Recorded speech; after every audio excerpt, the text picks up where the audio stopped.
Honorable invité bu ñu waxee JITAES da di kuréel boo xamante ni niveau national la dynamique multi acteur la ay partenaires yu bëri ñoo si nekk muy ONG muy institution de recherche muy collectivité territoriale am na li nga xamante ne mooy REVES réseau des villes vertes du Sénégal am na université yi am na producteurs yi am na transformation yi ñuy def sàmm ñuy def mbéy ñuy def pêche ñuy def leneen lépp ñu ngi su dynamique boobu JITAES nag synergie d'action la dañu ànd pour nekk ensemble pour mun a xeex benn mbir jëmale Sénégal kanam bu ñu rappelé ne président de la République dafa jëloon benn parti boo xam ne da ko bokk ci initiative yooyu wax day def transition agroécologique loo xamante ne day tax Sénégal mun a dem kanam su par rapport ak alimentation bi ñun nga xamante ne ay acteurs convaincus ñi nga xam ne am nañ fanweeri at ñi ëppal nañ sax fanweeri at nekk ci agroécologie ñu mun a répondre lu appelé président boobu moo tax ñu daje def ci JITAES donc suñu defee JITAES boobu bañ souvent nga xamante ne bu ñu amee cours inday yu bëri dañuy am tergiversation sur ay définitions agroécologie loolu tax JITAES dafa référé wu ci li nga xam ne mooy les 10 éléments fukki poñ yoo xamante ne moom la FAO ak adduna bi yëpp tënk na loolu mooy définir agroécologie donc nekkuñu fi di wax ne agroécologie nii laa koy définir lay ne mais dañu tënku ci li nga xamante ne FAO moom la tënk comme agroécologie mooy fukki éléments yooyu noonu loolu bu ñu koy commencé 2019 loolu donc comme waroon nañ dem répondre par rapport ak président de la République lu mu wax mooy ñu organiser une première caravane bi nga xamante ne dafa wër Sénégal def les 6 zones agroécologiques du Sénégal ñu dem rencontrer producteurs yi rencontrer OCS yi rencontrer collectivités territoriales yi loolu taxoon na ñu mun a identifier lépp li nga xamante ne jafe-jafe la par rapport ak agriculture donc jafe-jafe yooyu aussi amoon na li nga xamante ne mooy ay piste de solution yi nga xamante ne moom la producteurs yi ak acteurs yi di wax ne loolu bu ñu ko kiiwee mu saafara donc tour boobu ñu defoon Sénégal première caravane bi tax na ñu génnee benn bataaxal bi nga xamante ne nii mooy document de contribution pour une transition agroécologique au Sénégal bañ ko defaree pare dañ ko jël jébal ko président de la République ne ko lii mooy contribution société civile pour une transition agroécologique réussie au Sénégal su biir document bi nii di ngeen gis ne am na problème yu ñu wax foofu yëpp mais amoon na aussi li nga xam ne tubaab mooy naan défi fukki poñ yoo xamante ne ak juróom la lu ñu naan défi nga xamante ne défi prioritaire la pour ñu mën a sàmm aar mais aussi jëmantal kanam mbéy bi amoon na aussi ay recommandations yoo xamante ne c'est des recommandations politiques parce que bu ñu fàttali ne JITAES rôle am mooy aussi c'est un rôle de plaidoyer mooy naka lay dialoguer ak état bi ak nguur bi fi nga xamante ne jafe-jafe ñuy am coono yu ñuy am ñu mun ko saafara donc recommandation yooyu tey am na benn boo xamante ne nii waxoon nañ ko si mooy nguur gi naka lay def ba ne engrais organique bi engrais naturel bi mu subventionné ko parce que engrais chimique bi rek loolu subventionné tey jii daaw nguur bi jël na initiative jël engrais organique bi subventionné ko à hauteur de 10%. soo leen xoolee gox-goxaan yu bëri jot nañu si engrais boobu ni nga xamante ne moom la nguur bi subventionné loolu liggéey JITAES moo tax ñu aboutir à cette subvention tey ñu ngi si deuxième caravane nationale bu nekkee caravane benn 6 zones agroécologiques kese lañu defoon caravane bi ñu ngi def 14 étapes fukki étape ak ñeent tey mooy fukkeeli étape bi Koungheul mooy fukkeeli étape bi 14-15 mars moom la ñuy tëjee caravane boobu mais caravane boobu lu ñu si jublu mooy naka lañu def ba nga xam ne ñun ñi nga xam ne dañu nekk acteur sur le plan national ñu mun a delluwaat au niveau du territoire maanaam demaat si gox-goxaan yi waxtaan ak ñoom ba nga xamante ne dinañ gën a mun a nourrir lan moom sabat caravane boobu mooy naka la ñuy def ba nga xamante ne ñu am lu ñu naan ay DITAEL maanaam su nekkee ne su kaw national am nañ DITAES di dialoguer ak ministères yi di dialoguer ak état bi naka lañ def ba nga xam ne bu ñu ñëwee si département bi bu ñu ñëwee si commune bi ñooñu tamit acteurs yu fa nekk ñu mun a dialoguer ak ñooñu tey damay rafetlu li nga xamante ne mun na doon base ou lampe de lancement bi nga xamante ne mooy DITAEL Koungheul parce que am ngeen comité d'initiative boobu bu ñu ko renforcer tout rek mun na doon loo xamante ne moo DITAEL Koungheul voilà maintenant échelle bi yéen a xam naka ngeen koy kii te DITAEL boobu noonu du rek ne OCS la même les services techniques dañ siy participer parce que tey lu mel ni eaux et forêts lu mel ni SDR lu mel ni service départemental de production animale loolu munoo ko ñàkk boole su DITAEL bi donc loolu aussi c'est très important mi nga xamante ne ñu jël ko en compte. ñetteel bi mooy naka la ñuy def ba nga xamante ne lii di PSE vert nga xamante ne état bi da ko jël wax ko nañ def PSE vert pour Sénégal vert amoon na jafe-jafe yu bëri yi nga xamante ne nit ñi xamuñu lan mooy PSE vert mooy tey jii nii ak DITAES bokk na ci structuration PSE vert bi nga xamante ne ni moom lañ tëral au niveau national donc naka lañ def bu ñu delluwaatee su côté état bi amaat acteurs yi seen xalaat seen xel pour gën a yokk li nga xamante ne suba bu ñu continuer liggéey bi ñu mun ko apporter aussi sur structuration PSE vert. ñeenteel bi mooy que ne dañuy dem si li nga xamante ne mooy forum mondial ak COP 15 naka lañ def aussi ba acteurs yi ñoom aussi seen xalaat seen xel ñu jël ko yóbbu ko su COP 15 mais aussi si forum de l'eau forum de mondial de l'eau Sénégal lay passé mois de mars donc c'est intéressant que tey bu ñu demee foofu noonu DITAES am taxawaay bi nga xamante ne dina jëmantal li nga xamante ne mooy béykat yi li nga xamante ne mooy aussi acteurs locaux yi nga xamante ñoo nekk fii Sénégal di jeexal rek que ne présentation DITAES dina si gën a xadi sama collègue dina si gën a ñëw pour wax leen ba ñu sasoo DITAES ba léegi nii fan lañ jaar ak lañ lañu doon def bi nga xamante ne bu boobaa ñëpp dinañ ko kii donc caravane bi dina permettre aussi ñu génnewaat ñaareelu bataaxal booy permettre boo xamante ne ñu ne état bi lii kat il faut ñu def ko ba nga xamante ne nii na kii donc am na ay recommandations yoo xamante ne dafa war a dem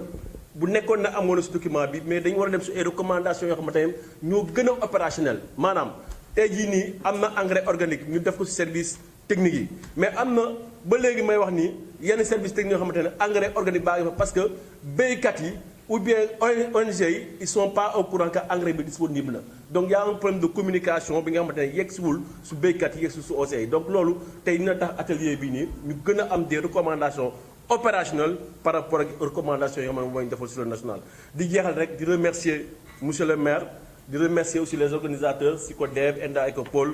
FAO ñi nga xamante ne ñoon daal fii su Koungheul di remercier tous les participants jërëjëf. yu wóor yi nga xamante ni def nañ fi diagnostic des systèmes alimentaires ak population bi liggéey fi liggéey bu am solo ba nga xamante ni sentir nañ bu baax participation population bi ba ñu mën a créer un document bu ñuy wooyee diagnostic bu pare daane ko ay retouches rek ci def pour ñu finaliser ko war nga partager ak yéen parce que ñëpp muy service déconcentré yi muy mairie bi muy préfecture ñëpp war nañu xam lan mooy seen système alimentaire du territoire dañ fi dëkk di liggéey di bay di transformer di nekk commercialisation bi mais parfois mécanisme boobu dañ ciy nekk ba doo xam lan moo la wër diagnostic boobu ñu leen defal la dina leen wax exactement quels sont les systèmes de production ban yan lekk lañ fi moo fiy circuler en termes d'alimentation lan lañ fiy commercialiser lan lañ fiy transformer lan la ngeen di consommer yéen parce que am na lu liggéey bu wér ay enquêtes ñuy def au niveau des ménages si seen marché yi lan moo fiy def lan moo fiy dox loolu yëpp pour dimbali leen pour mën leen génneel action prioritaire yi nga xamante ni war na mën a suqali te dimbali gox bi ci mbirum ñàkk lekk ak ndóol loolu lay liggéey FAO ci gox bi muy Koungheul ñi ngi def projet bi ak Bambilor ñi ngi def la même chose ak Bambilor au niveau du Sénégal projet bi am na yeneen dëkk yu ci bokk muy Équateur ak Rwanda monsieur le représentant du conseil départemental wax na ko bugg nañu bu ñu soree ba xam li nga xamante ni mooy résultat Rwanda yi résultat Équateur yi ñu xool ko xam yan transfert de compétences ak coopération bu mën a am entre pays yooyu parce que mën nañu weccante ay xalaat loolu yëpp day indi li mu doon wax léegi mooy transfert de compétences ak coopération ñi ngi bokk mbir mi liggéey bi ak waa Nday Kopor ak waa SICODER ak waa PAYED ak waa RMP boo leen fàttalikoo ñoom ñëw nañ fii def ay activité ak information yu mucc ay démb gis nañu nouvelle équipe municipale bi waxtaan nañu maire présenté nañ ko résultat wu projet bi nga xamante ni moom lañ fi am wax nañ ko li nga xam moo fi des comme activité yu ñu war a yeggale ci activité yooyu nag la ñuy sukkandiku ak engagement wu mairie bi ak engagement wu population bi pour mën a def mise à l'échelle donc loolu réitéré nañu engagement am waxtaan nañu bàyyi na fi ki nga xamante ni moo doon président SIGA bi mooy comité local d'initiative la coordonnateur bi plutôt il est là loolu dina tax mu am continuité ci liggéey bi nga xamante ni moom la ñuy def li ma gën a rassuré mooy service déconcentré yi maa ngi leen di gis ñoo fi nekkoon ñëwaat nañu donc dinañu mën a jàppale accompagner projet bi nga xamante ne projet développement localité bi la ndax partenaire au développement day ñëw indi projet bu fekkee ne localité bi def na ko ay mbiri boppam day gën a sawar pour ñëw dolli donc loolu moo doon sama jotaay ci biir loolu ci la indi caravane bi nga xam ne mooy DTAS suñu partenaire di SICODEV ak Enda Ecopok ak ñeneen partenaires yi nga xamante ni ñoo ànd ci dynamique bi ñoo ñëw tey pour génnee résultats yi nga xamante ni mooy site bi ñu war a visiter mooy jardin communautaire bi pour wane ne agroécologie dafa am solo ci dëkk bi. FAO bokk na ci dynamique bi yeneen organisation bokk nañ ci dynamique bi agroécologie dafa bokk ci li ñuy wax approche système alimentaire territorial parce que dafa nekk la nga xamante ni day indi mbay mu sell te mbay mu sell ca mi ngi commencé ca semence ba ca suuf sañ koy bayee ca ndox man koy arrosé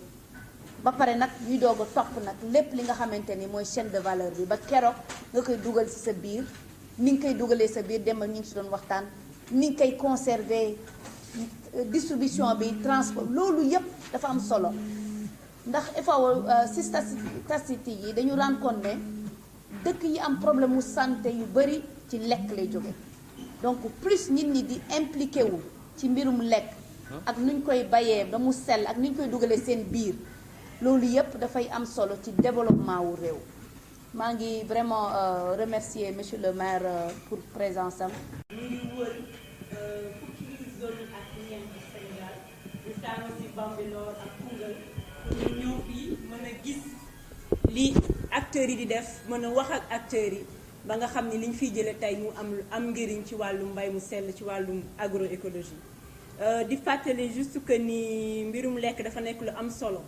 ndax boobu ba tey ñu ngi ciy liggéey te dañu xam ni pour ñu xeex xiif loolu il faut que mu commencer à la base dara commencer ci ménage yi mën a jëm ci territoire bi maanaam ci gox bi nga xam ci gox-goxaan yi nga xam ne fa la ñuy mën a nekk loolu moo tax ñu ne nañu gunge ménage yi gunge bénéficiaires yi ba nga xamante ne leen ni jàppale ci ay initiative yoo xam ne nañ ci mën a gis seen bopp mën a aussi faj lépp luy lekk boo xamante ni sellul lekk boo xamante ni war na mën a indi ferñeent war a mën a indi njëriñ nit ñi loolu moo tax ñu ne nañ fi accueillir caravane bi mu fësal liñ fiy def mais surtout ñu ngi ñaan participants yi fi nekk ñu mën a participer vraiment bu baax a baax ci discussion yi ñuy am fii ak ci kanam ci liggéey bi ñuy def ak yéen parce que li ñu bëgg jëlee fii ci Koungheul dañ bëgg mu nekk ay recommandations yoo xamante ni day am solo te ku ci nekk mën ci gis seen bopp sur le plan national. bu ñu demee ba ci biir dinaa gën a expliquer lan mooy DTAS lan moo ñu fi tax a jóg journée tey bi lan la tëddee planning bi et tout ça. ak ñoom en 2018 man ak président Assane Diop dañu demoon Équateur en Amérique latine doon waxtaanee ci affaire souveraineté ak sécurité alimentaire donc bañ fi bàyyi ko parce que Équateur ñoo ko organisé woon pays Afrique yu bëri ñu ngi fi woon Sénégal également ñun bokk nañ ci délégation yi dem boobu parce que ñun dañuy beral loxo sax Koungheul ñoo demoon ak Kaffrine représenté par le président Adama Diouf ak un conseil départemental dans le sud Mamina Camara en tout cas mooy président moom moo demoon mais Koungheul man ak président Assane ñoo demoon parce que dañuy bindoon benn projet boo xam ni dañ ko inscrire woon ci affaire sécurité et souveraineté alimentaire donc ñu ne ñi foog ngeen ñëw yéen à 2 Équateur nag comme ni ma ko rappelé démb ñoom lépp loo xam ne xalaat nañ ko dañ koy jëfee ba tax na avancé nañ trop ci wàllu sécurité alimentaire soo gisee ñoom ci maillon transformation bi ci la ñuy gën a jiitoo parce que ñoom li ñuy wax des industries bord champ mini industrie bord champ ñoom moom la ñuy def donc fi ñuy produit foofu la ñuy transformer ce qui fait que le consommé local est très développé là-bas ñoom li ñuy bay moom la ñuy dundee te ñun booy xool dañuy produire mais si transformation bi moom moo nekk le maillon très faible léegi nag moo tax bi ñu ñëwee ñu gën a approfondir PRODESC bi dugal ci surtout ci wàllu production bi ak ci wàllu transformation bi bu ngeen di xool ci agroécologie bi comme ni ñu koy waxee am na activité bu ñu prévoir ba mobiliser nañ financement bi dans le cadre du PRODESC bi mooy périmètre semencier bi nga xam ne conseil départemental mu ngi ko bëgg a amal benn périmètre semencier dans la commune de Lour donc boo xam ne dañuy produire des semences très saines et de qualité pour que mun koo def la vulgarisation au niveau du département donc mooy wane ne conseil département déjà mu lancé moo tax dem moo fàttali ko ne ñun suñu banque de données véritablement mën na fournir le programme pour que mu gën a dox donc moo tax la présidente bi nga xam ne moom lañ nommé mu remplacer président Assane Diop mu continuer ci dynamique boobu bi ñu yónnee invitation bi mu yebal ma pour ma teew donc jëloon fi kàddu démb te itam ñi war a ànd ci liggéey bi continuer di ñaan atelier bi comme ni ñu ko ubbee mu ci démb ci weccanti xalaat bu am solo sax bu am na lu ñu fi jot a taxawal donc ñi ñaan yàlla loolu ñu consolider ko également te ñu gën a renforcer ko également avec la présence des services techniques ñi nga xam ne ñëw nañ fi tey ñoom ñi nga xam seen xam-xam màcc na ci pour que mbir mi mu dépasser véritablement ci ay wax rek mais mu nekk ci ay jëf yoo xam ni li am durabilité parce que li am na ko fi souligner démb problème de suivi la ñu am ñun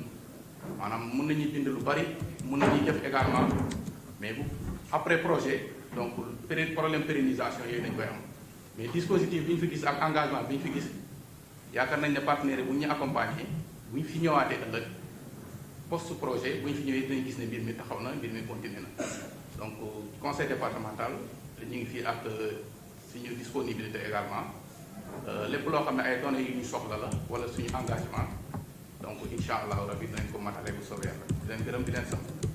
jërëjëf. très bien Mamadou Ndiaye tey li nga xam te ni moom la ñuy wax dynamique pour une transition agroécologique au Sénégal di def benn caravane ñëw fii ci sa gox lan mooy sa appréciation. waaw appréciation bu baax la ndax mën naa projet boo xam ne la commencé nañ ko am mettre en œuvre depuis l'année 2021 donc ñu ñëw nekk une équipe municipale donc principe de gestion des collectivités territoriales continuité la le maire bi nga xam ne Alioune Badara Ly donc tey teew fi démb moo président de la séance wax na ko fi démb dañuy ñëw nekk fi askan wi le projet li ko fi tax a ñëw mooy pour suqali askan wi dans le cadre donc de la sécurité alimentaire donc loolu dañuy defal vraiment projet bi démb la maire wax na ko on s'est engagé avec le conseil municipal pour la pérennisation donc de ce projet pour nga gunge vraiment kii DTS ak FAO donc pour le bien-être de la population. donc mun nga jàpp ne bu ñu xaymaa lu nga xam ne moom lay wax document bi dina am jeexantal ci commune bu Koungheul. am nañ yaakaar bu baax si loolu ndax je pense que document bi am na lu mu basé wu j'espère que yaakaar naa ne def na un diagnostic de tous les besoins pour apporter des solutions donc document boobu dañu ko rafetlu yaakaar naa ne bu ñu ko teg jàngatee vraiment dañu si gis njëriñ loo xam ne vraiment population dañu si mën a njëriñu donc danañ ko partager bu neexee yàlla avec le conseil municipal donc pour une démultiplication très large donc dëkk mbaa moo li gëstooguñu ko mais am na yaakaar na njëriñ kese moo si nekk waaw. wax naa ko sànq engagement continuité donc taxawaay ba am solo ndax mairie bi ak population bi la fi nekkal donc suñu sacerdoce mooy engagé wu donc au projet de projet pour nga vraiment njëriñ li nga xam ne population mu ngi si xaar vraiment mu am ko donc loolu yaakaar naa ne on l'a dit hier incha allah. un engagement communautaire ndax la mairie représente la population donc auprès de la population wax nañ ko dem il faut un engagement communautaire de la population ñu ñoom jàpp si projet bi de façon volontaire de façon bénévole ndax lii njëriñ bi si ñoom la jëm ku wax sécurité alimentaire population bi lekkin ku sell DTAS aussi ñëw aussi production bu sell dans le domaine agroalimentaire donc loolu aussi yaakaar naa njëriñu population donc population vraiment dañ leen talal yu loxo mu am une participation inclusive de toute la population pour que projet bi vraiment kii am njëriñ am jeexital. est-ce que jàpp nga ni jamono bii ñuy wax ni ndax projet bi ñu ngi door a ñëw sa loxo est-ce que am na ay tuuti jafe-jafe ci li nga gis. waaw jafe-jafe moom mënuñu ko wax actuellement jafe-jafe nday day teel ndax on ne s'est pas encore approprié donc du projet proprement dit démb on a fait une séance de partage vraiment ñu xam li nga xam ne projet bi lu ko tax a jóg donc avec la mise en œuvre yaakaar naa ne peut-être on va rencontrer des difficultés comment soumettre donc aux partenaires techniques donc peut-être day teel actuellement ñu ay jafe-jafe mbégte lañ ci gis nag ak njëriñ pour le moment peut-être la mise en œuvre dana am ay jafe-jafe donc on va soumettre éventuellement donc aux partenaires techniques. Ndoye, SYCODEF Afrique et membre de la DITAES. Très bien. Aujourd'hui, la DITAES est à Koungheul pour faire la promotion de l'agroécologie. Revenez encore sur l'objectif de cette caravane. Je rappelle que ceci est la deuxième édition de la caravane de la DITAES. La DITAES était déjà repartie dans les territoires en 2019 dans le cadre de l'élaboration du document de contribution politique pour la transition agroécologique. Donc en 2019, on est parti dans 6 zones agroécologiques afin de recueillir l'avis des acteurs sur des recommandations en faveur de la transition agroécologique au Sénégal. Donc ceci a donné à l'élaboration du document de contribution politique qu'on a remis au chef de l'État en 2019 et la DITAES s'est interpellée dans l'élaboration du PSE vert, raison pour laquelle nous avons organisé cette caravane dans 14 zones du Sénégal pour informer les acteurs ruraux, sensibiliser sur l'agroécologie, mais surtout recueillir des contributions pour consolider le PSE vert, le Forum mondial de l'eau et dynamiser, en fait, mettre vraiment en lumière les dynamiques, les initiatives en faveur de l'agroécologie dans les différentes zones. Je rappelle que la DITAES est un réseau non formel constitué de plusieurs acteurs de la société civile, donc les institutions de recherche, les réseaux d'élus, les associations de consommateurs, les producteurs, tous les acteurs de la chaîne alimentaire qui sont engagés dans la transition agroécologique au Sénégal. Très bien. Et à Koungheul, qu'est-ce qui a été fait pour l'agroécologie? Aujourd'hui à Koungheul, nous mettons en œuvre un projet autour de l'agroécologie et autour des systèmes alimentaires en partenariat avec l'AFAO, ENDA Ecopop, PAED, ARMP, SYCODEF, sous la direction du ministère des collectivités territoriales. Donc en termes d'agroécologie, nous avons mis en place un jardin communautaire agroécologique où c'est les communautés eux-mêmes qui se sont organisées pour produire des produits sains, nutritifs et adaptés au contexte local. Aujourd'hui, pour la caravane, nous allons en profiter pour visiter ces différentes initiatives mises en place par les partenaires. C'est la mise en place d'un jardin agroécologique communautaire par les femmes, par la communauté et l'engagement des collectivités territoriales. C'est la transformation des produits locaux, c'est aussi des initiatives en faveur de la pisciculture, de l'aviculture et du maraîchage. Très bien. La contribution de la SYCODEF, la DITAES, c'est quoi? Donc SYCODEF est plus une association de consommateurs de plaidoyer documenté. Donc nous apportons cette perspective consommation dans la DITAES parce que selon nous, c'est important de faire parler de l'agroécologie aux différents consommateurs qui sont dans la chaîne alimentaire. Et c'est eux qui peuvent vraiment impulser l'adoption des produits agroécologiques, la consommation massive des produits agroécologiques par les ménages. Donc nous sommes dans l'aval des filières, nous communiquons pour l'adoption de ces produits-là, pour des régimes alimentaires sains et nutritifs, mais surtout nous accompagnons la DITAES dans le plaidoyer qu'il est en train de mener à la base et auprès des décideurs. Aujourd'hui, la DITAES, avec son plaidoyer, a obtenu une subvention des engrais organiques de 10% auprès du ministère de l'Agriculture et des Équipements ruraux. Très bien. Vous l'avez dit, le document a été remis au chef de l'État. Il a apprécié? Tout à fait, il a apprécié. Et tout le travail que nous sommes en train de faire, on voit les résultats à travers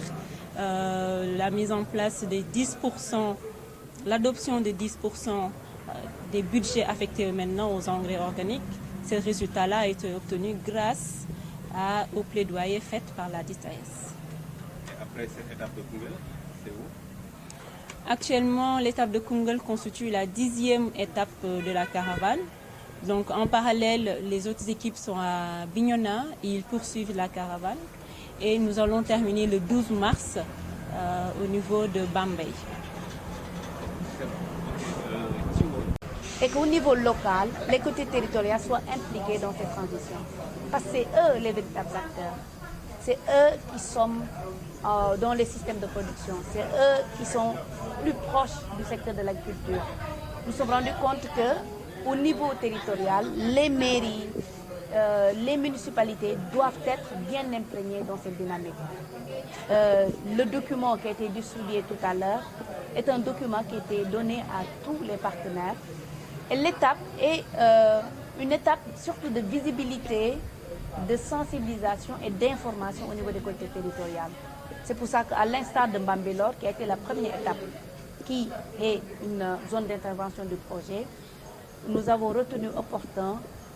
d'impliquer la ville de Koungheul, qui est l'une des étapes de ce processus. Très bien. Et comment se passe la sécurité alimentaire dans les différentes étapes visitées? La sécurité alimentaire, la FAO, est une organisation des Nations Unies qui lutte contre l'insécurité alimentaire et la nutrition dans tout le monde entier. Et beaucoup de projets sont en train d'être menés, aussi bien au niveau national, au niveau Afrique, mais aussi au niveau international pour ce qui concerne la sécurité alimentaire et la nutrition. Et le projet que nous sommes en train de dérouler à Koungheul depuis bientôt 1 an et demi œuvre dans l'amélioration des systèmes alimentaires des villes, des régions et des communes. Et c'est une approche territoriale que la FAO a commencé à mener au niveau des collectivités territoriales pour toucher, dans une approche bottom-up, pour toucher le plus possible les populations au niveau local, qu'ils s'imprègnent de plus en plus des questions liées à l'insécurité alimentaire, à la nutrition, pour qu'ils améliorent leur système alimentaire. Voilà, ci wolof nga présenté wu. waaw man maa ngi tudd Koumbali Diaw, expert en système alimentaire durable pour FAO. Pour accompagner dynamique bi ak caravane bi nga xamante ne mooy def dynamique bu transition agroécologique. ñu ngi fi depuis démb nag ci cadre projet bu ñuy wooyee bâtir des villes prospères ak FAO ak d'autres partenaires comme Enda Ecopop, comme SICODEV, comme PAIR, comme ARMP. Pour lan? Pour dérouler la nga xamante ni mooy amélioration des systèmes alimentaires. Projet bi nag ki ko signé ministère des collectivités territoriales la. démb bi ñu fi ñëwee waxtaan nañu ak le représentant du ministère des collectivités territoriales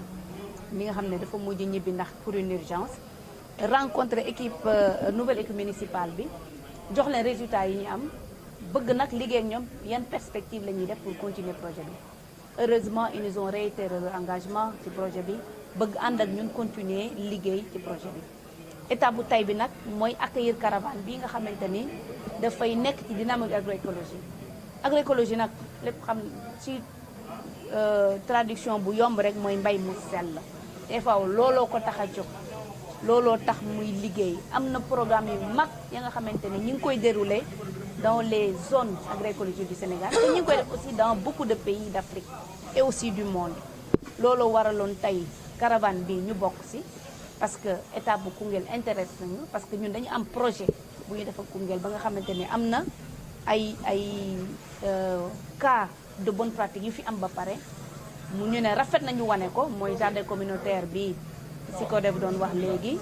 pour ñu gis ne am na lu ñu commencé def fii bëgg ko yokk ba mu xam ne dina law ci commune Koungheul mais aussi law ci territoire bi ndax bu ñu nee territoire yamul Koungheul ak lépp li wër Koungheul la donc looloo taxoon ñu ñëw tey bokk ci dynamique bi ànd si ak nouvelle équipe municipale bi ànd si ak service déconcentré yi nga xam ne depuis bi ñu commencé projet ba léegi ñu ngi ñuy jàppale pour ñu mën a def projet bi dans les meilleurs délais. aussi ak population bi maa ngi saluer seen engagement ndax biñ ñëwee ba léegi ñu ngi def ay workshop di def ay travaux de groupe ay formation dañuy ñëw tout le temps wane nag ne mbir mi ñor na leen.